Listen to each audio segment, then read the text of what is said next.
በነቢያቱና በተወዳጁ ዘማሪ ኤፍሬም አለሙ መካከል የተፈጠረው ጉድ ምንድነው?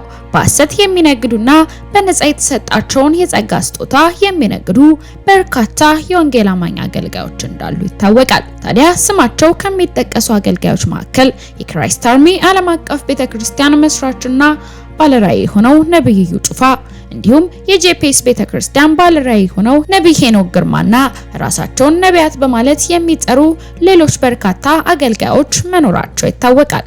ታዲያ በወንጌል አማኙ ዘንድ እጅግ ተወዳጅነትን ያተረፈው ዘማሪ ኤፍሬም አለሙ ያልተጠበቁ ሚስጥራቶችን አጋልጧል። ጠንቋይ ቤት የሚሄዱ የነቢያቶችን ስም ዝርዝር ያወጣ ሲሆን እስከ መረጃው ፍጻሜ አብራችሁን ቆዩ። አሁን ነቢያትን የሚባሉ ብዙ ቦታ ይሄዳሉ። አንዳንድ ፍንጮች ደርሶናል። እሺ ጠንቋይ ቤት የሚሄድ ናይጄሪያ ሀገር የማሰራት የሆነ ሀገር ሄዶ የማሰራት ትንሽ ዕውቀት ይዞ በትልቁ ያወቀውን ሰው ለመምከር የሚነሳ ሰው በመጀመሪያ ደረጃ ራሱን ያዋርዳል። ቢሰሩ ይሻላል። ሱቅ ከፍቶ ቢነግዱ። ሰላም ጤና ይስጥልን ቤተሰቦቻችን፣ ይህ የሮማንስ ሮድ የዩቲዩብ ቻናል ነው።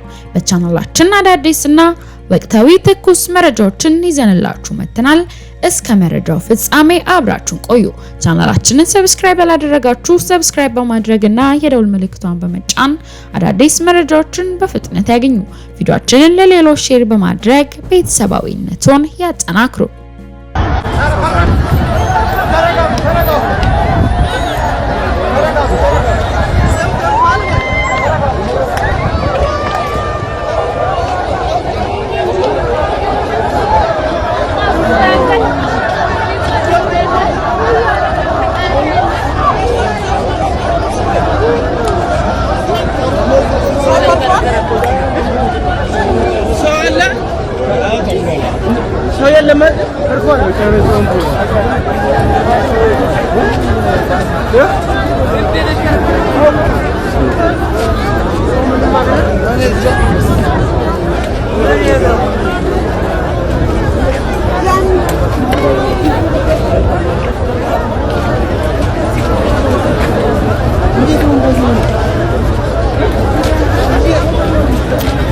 አሁን ነቢያትን የሚባሉ ብዙ ቦታ ይሄዳሉ የሚባል ነገር ሰምተናል። እሺ ደግሞ አንዳንድ ፍንጮች ደርሶናል። እሺ ጠንቋይ ቤት የሚሄድ ናይጄሪያ ሀገር የማሰራት የሆነ ሀገር ሄዶ የማሰራት የሆነ ይሄ ለምንድን ነው ካልክ ለገንዘብ።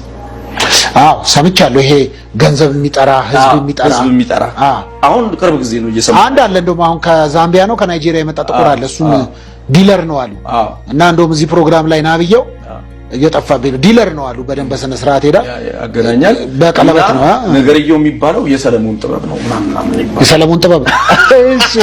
እና እንደሱ አይነት ነገሮች እየሰማው ህዝብ ለመጥራት ህዝብ ለመሰብሰብ ገንዘብ ለመሰብሰብ የሚደረጉ መንግስተ ሰማያት የሚባል ነገር እኮ አለ። ከሞትም በኋላ እኮ ህይወት የሚባል ነገር እኮ አለ። ይሄን አልገባቸውም ወይ? ከህይወት መዝገብ ላይ መሰረዝ የሚባል እኮ ነገር አለ። መጥፋት እኮ አለ።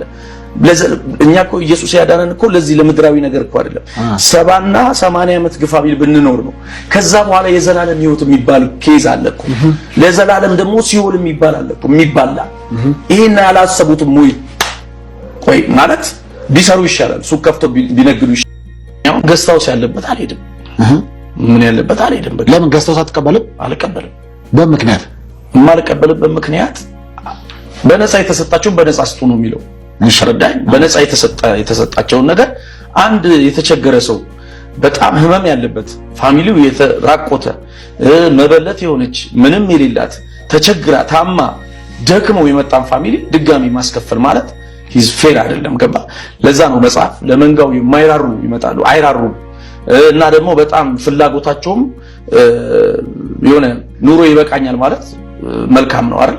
እግዚአብሔርም መምሰል ማትረፊያ ነው። ስለዚህ ያንን በቃኝ አይሉም። ተረዳኝ? በቃኝ ብትልኩ ይበቃል። ያላቸው ነገር በቂ ነው እኮ። ግን እዚህ ላይ አሁን አንዳንዶች ገስታውስ ሄደው የተፈወሱ ገስታውስ ሄደው መልእክት የመጣላቸው፣ በእርግጥ እኔ ገስታውስን አልቀበልም። እግዚአብሔር ለመናገር ገስታውስ ቀጠሮ ይዞ 6000 ብር ከፍዬ 10000 ብር ከፍዬ የሚናገር አምላክና እግዚአብሔር አላውቅም። ቤተክርስቲያን ውስጥ የማይናገር እግዚአብሔር ገስታውስ አያወራም። እግዚአብሔር ቦታና ስፍራ ይዟል ብዬ ስለማላምን በግድ አልቀበልም። ትንሽ ዕውቀት ይዞ በትልቁ ያወቀውን ሰው ለመምከር የሚነሳ ሰው በመጀመሪያ ደረጃ ራሱን ያዋርዳል። ሲቀጥል እውነት ያልሆነውን ነገር ለትውልድ ያቀርባል። ሶስተኛው እጅግ በጣም አደገኛ ነው። እግዚአብሔር የዘረጋውን የእውነትን መንገድ ትውልድ እንዳይረዳ ይዘጋል ወይም ይከለክላል ማለት ነው። ትንሽ ዕውቀት ምንድነው? ኢየሱስን ያላወቀ ሰው ማለት ነው። ከፀሐይ ማውጫ እስከ መግቢያ ብትዞር፣ ጨረቃ ላይ ወደ ላይ ብትወጣ ኢየሱስን ካላወቅ ዕውቀት ትንሽ ነው። በሰማይ የሚኖሩትን እልፍ አእላፍ መላእክቶችን እያንዳንዳቸውን በስማቸው ብትጠራና ብታውቅ ኢየሱስን ካላወቅ ዕውቀት ፈክ ነው። እውነተኛ ዕውቀት የሚጀምረው ከኢየሱስ ላይ ነው። ጋብርኤልን አውቀ ኢየሱስን ካላወቅ፣ ሚካኤልን አውቀ ኢየሱስን ካላወቅ፣ ሌሎች መላእክቶችን በስማቸውና በስራቸው ለይተ ኢየሱስን ካላወቅ፣ ጋብርኤል ራሱ ሄድና መጀመሪያ ኢየሱስን አውቀና ያለ ኢየሱስ አላውቅም ነው የሚል ወደ ቤት ይመልሳል። ሲስተሙ እንደዛ ነው። እና እውነተኛ ዕውቀት ኢየሱስ ነው። በኢየሱስ ላይ ይጀምራል። የት አለ ቡክ? ያው ስንት ብር አለው? አሁን ያለው 2390 ነው። እስቲ 6 ሚሊዮን በል። 6 ሚሊዮን። እሺ አሁን ወደዛ ይለወጥ። አሜን። ስንት ብር አለው? አሁን ያለው 300 ብር የሆነ እዛ ላይ ያለውን ነው ያልኩህ። ብሩን 2390 ነው። ብሩን እንዲያርግ ስንት ብር አለው? ያ ወረቀት እሱ ላይ ስንት ይላል? አሁን 6 ሚሊዮን 720.65 አሜን አሜን። ትርጉም እንዲሰሙት ስለፈለኩ ሮሜ ምዕራፍ 10 ቁጥር 17 አንብብ። ስለዚህ እምነት የሚገኘው የምስራቹን ቃል ከመስማት ነው። አንዴ ስማኝ፣ ከምስራች ውጪ ወንጌል የለም። ከመወለዱ ጀምሮ አልሄደም። ይሄ ሰውዬ ቁጭ ብሏል። ለዚህ ሰውዬ ከትሄዳለህ ውጪ የምስራች አለ?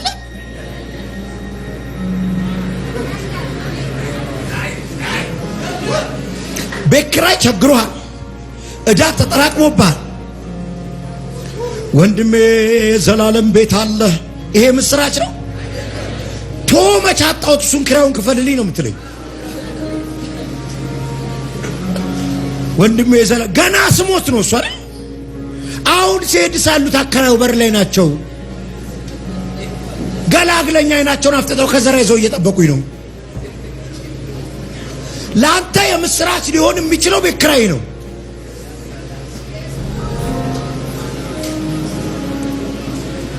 ራበኝ የሚልን ወንድምን ሂድና እሳት ሙቅ ብትለው የምስራች ነው? ባይብል ይላል። እኔ የሚያሳዝኑኛሉ መንገድ ላይ ወንጌል የሚሰሩ ሰዎች ወዳቸዋለሁ፣ አይላፉ ግን ችስታ የሚመርጡት አስቁሟ ባለቤቱን ለሱም የምስራች ነው።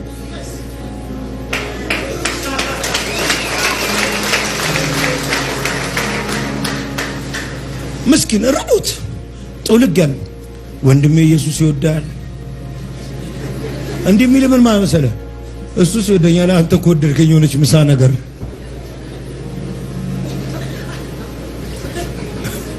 ይሄ ጎስፕል አይደለም። ፍሬንድ ሆዱ ተጣብቆ ለምን ታስጨንቋለህ? 9 ጥቅስ ትለቅበታለህ እንዴ?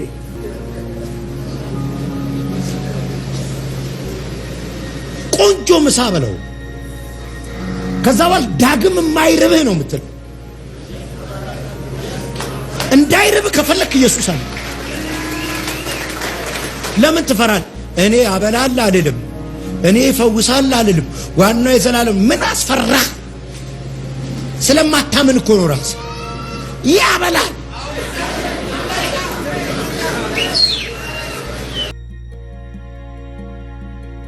አንድ ከባድ የመንግስት ባለስልጣን በሺህ ጋርድ ተንጋግቶ እንኳን የክርስቶስ ተከታይ ክርስቶስም እንደዚህ አልመጣም።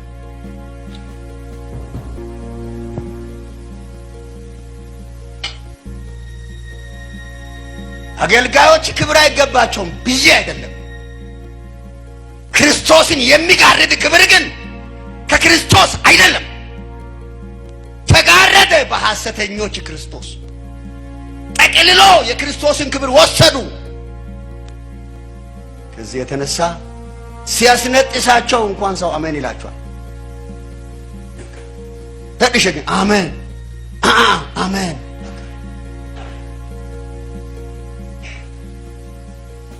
የክርስቶስ ያልሆኑ የሱ የሆኑ በጎች ያሉት የሱ በጎች የሱ አድናቂዎች እሱ በሌለቀን የማይመጡ እሱ ካለ የሚመጡ እግዚአብሔር ሰው ገብቷል አልገባም? በቃ ሻይ ጠጥቼ ልምጣ ሲገባ እመጣለሁ። ሐሰተኞች ይሄ ውሃ፣ ዘይት፣ የጨርቅ ቁራጭ፣ ቁልፍ ምናምን እነዚህ ያለ ተራ ነገሮች ችርቻሮ ነገሮች አይቀርቡም። በቃ ከዚህ በኋላ አለቀላቸው አይቀርቡም። አቋምን ያዘ የለም። ከዛ ላይ ይሄንን የሚያራምድ ይሄንን የሚያስኬድ ይሄንን የሚደልል መጋቢ ብናገኝ መሪ ብናገኝ ማን ቢሆን ከቤተ ክርስቲያን እሱ ለኛ አይበልጥም። ስለዚህ ቀጥታ የምናነሳው ከቤተ ክርስቲያን ከቤቱ እንጂ ማንሳት መፍትሄ የሌለን ከቤተ ክርስቲያን ቀጥታ ነው የምናነሳው። ይሄንን ስልጣን እግዚአብሔር ሰጥቶናል፣ ቤተ ክርስቲያን ሰጥተናለች። መንጋውን የማዳን እናድናለን። ያ ሌላው በእኛ መድረክ ላይ ውሃ መሸጥ አይቻልም፣ ዘይት መሸጥ አይቻልም። መጽሐፍ ቅዱሳዊ ያልሆነ ገቢ አሰባሰብ ፈጽሞ የተከለከለ ነው፣ ፈጽሞ የተከለከለ ነው። ይሄ ብቻ አይደለም። አስተማሪዎች፣ ሰባኪዎች የእግዚአብሔርን ቃል የማያስተምሩ ከሆነ እነኛ አገልጋዮች አይጋበዙም። በቂ የእግዚአብሔር ቃል ዕውቀት ያላቸው። እሱ ብቻ አይደለም። አገልጋዮች የሚማሩባቸው መጽሐፍ ቅዱስ ስነ መለኮት ትምህርት ቤቶች እውቅና አለባቸው መሆን አለባቸው።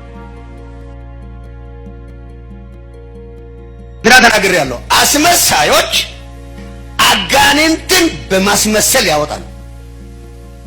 በማስመሰል አጋንንትን ያወጣሉ። በሚገርም ሁኔታ አጋንንት ባልጠፋበት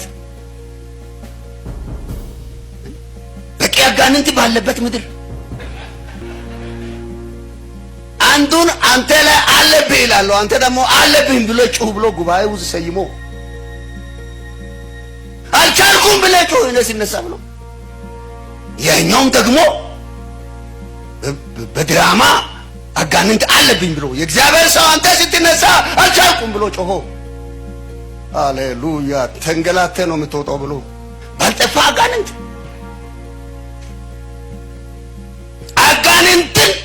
በማስመሰል ያወጣሉ። ትንቢትን በማስመሰል ይናገራሉ። ታምራትን በማስመሰል ያደርጋሉ። አንድ እግሩ ሰላም የሆነውን ሰው ጉባኤ ውስጥ መንቀሳቀስ እንደማይችል ሰው የእንቅስቃሴ ችግር እንዳለው ሰው ያስቀምጣሉ። አንድ አሁን በቅርብ ጊዜ እግሬ ላይ ችግር የተፈጠረ ሰው ጉባኤ ውስጥ አለ። እኔ ነኝ ይላል። እኔ ነኝ። ድራማ እኮ ነው። ባልጠፋ በሽተኛ ሐኪም ቤት ላይ ውስጡ ሳይችል ቀርቶ ውጪ እስከ መተኛ ድረስ ሆስፒታሎች ቢዚ በሆኑበት በሽተኛ ችግር አለን እንደኛ። እኛ ያለን የጤና ችግር እንጂ አሁን እንዴት ነህ? እኔ ከጸለይኩ በኋላ እንዴት ነህ? ዘለልኩ የእግዚአብሔር ሰው ይላል። ውሸታም። ስንት የታመመ እያለ ማስመሰል ፈውስ ጭምር ውስጥ ገባ።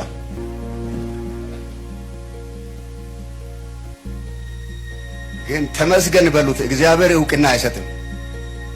ሰዎችን አጭበርብሮ መብላት ይቻላል። እግዚአብሔርን ግን አጭበርብሮ ማለፍ አይቻልም። ትልቅ ነው እሱ። ማስመሰል ምን ያህል ችግር ያለበት እንደሆነ ማስመሰልን ማወቅ ነው።